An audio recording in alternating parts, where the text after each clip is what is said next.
हमने जो है लैम्बर्ट्स लॉ पढ़ा, बियर्स लॉ पढ़ा। अब उससे रिलेटेड प्रॉब्लम्स के बारे में हम स्टडी करेंगे। हमारे पास एक न्यूमेरिकल दिया गया है। क्या है हमारे पास क्वेश्चन में क्या दिया गया है? When an incident beam of wavelength 3000 angstrom allowed to pass through 2 millimetre thick Pyrex glass. ठीक है, 2 मिलीमीटर थिक जो पायरेक्स ग्लास है उसके अंदर से क्या है, एक इंसिडेंट लाइट पास की जाती है। इसकी वेवलेंथ जो है 3000 एंगस्ट्रॉम दी गई है। The intensity of incident radiation जो है वो रिड्यूस जाती है 1/10 ऑफ इट्स इनिशियल वैल्यू। ठीक है, जो इंटेंसिटी ऑफ इंसिडेंट लाइट है वो क्या हो जाती है, रिड्यूस हो जाती है। रिड्यूस का मतलब होता है कम होना, 1/10 of its original value. But part of the same radiation, उस रेडिएशन का सेम पार्ट जो है will be absorb by 1 millimetre thick glass. ठीक है, इसके लिए हमारे पास क्या है, हमने जो है आपने न्यूमेरिकल्स में डेरिवेशंस के अंदर आई बाय आई नॉट पढ़ा होगा। ठीक है, तो हम यहाँ पर क्या है, आई T by I not use कर रहे हैं। आई टी जो है ट्रांसमिटेड लाइट है, आई नॉट जो है इंसिडेंट लाइट है। तो उसका हमारे पास रिड्यूस होकर के कितनी वैल्यू आई, 1/10 गिवन वैल्यू। तो यहाँ पर जो है आई नॉट की वैल्यू हमारे पास दी हुई है 3000 एंगस्ट्रॉम, एक्स की वैल्यू दी हुई है 2 मिलीमीटर। मिलीमीटर को मीटर में चेंज किया तो 10⁻³ दिया जाएगा। अब मीटर क्या है, बड़ी यूनिट है और सेंटीमीटर छोटी है, तो पावर क्या आएगी, पॉजिटिव आएगी, 10⁻² हो जाएगा। 1 metre is equal to 10⁻² centimetre. तो सॉल्व करेंगे तो क्या आ जाएगा हमारे पास, 2 × 10⁻⁻1 आ जाएगा। तो क्या आ जाएगा इसका रिजल्ट, 0.2 सेंटीमीटर आ जाएगा।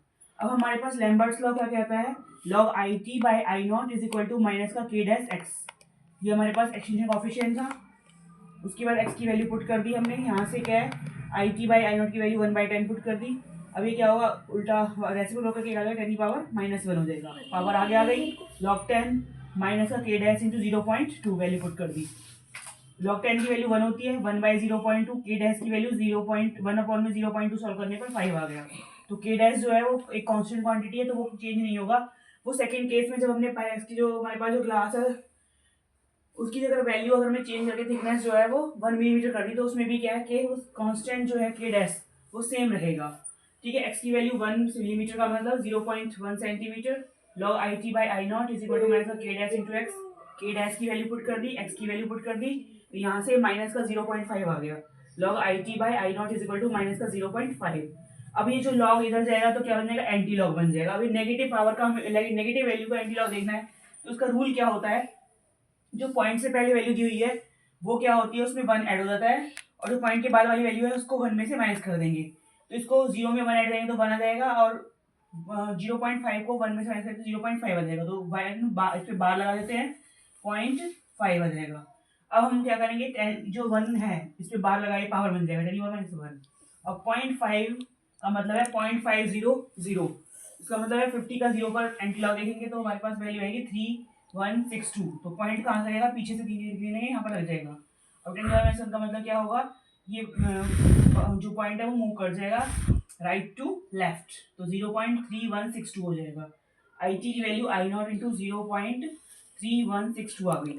अब हमारे पास इंटेंसिटी ऑफ लाइट एब्जॉर्ब निकालनी है, तो I naught minus I T हो जाएगी। तो हमने क्या किया, आई टी की वैल्यू को यहाँ पुट कर दिया, तो I naught minus 0.3162 into I naught, solve करने पर 0.6868 आई नॉट आ गया। ठीक है, तो अगर हम परसेंटेज की बात करें तो परसेंटेज का मतलब क्या होगा, 100 से मल्टीप्लाई करना, तो 68.68% of intensity of incident light हमारे पास रिजल्ट आ गया। इस तरीके से बेटा आप इस टाइप के क्वेश्चन को सॉल्व कर सकते हो।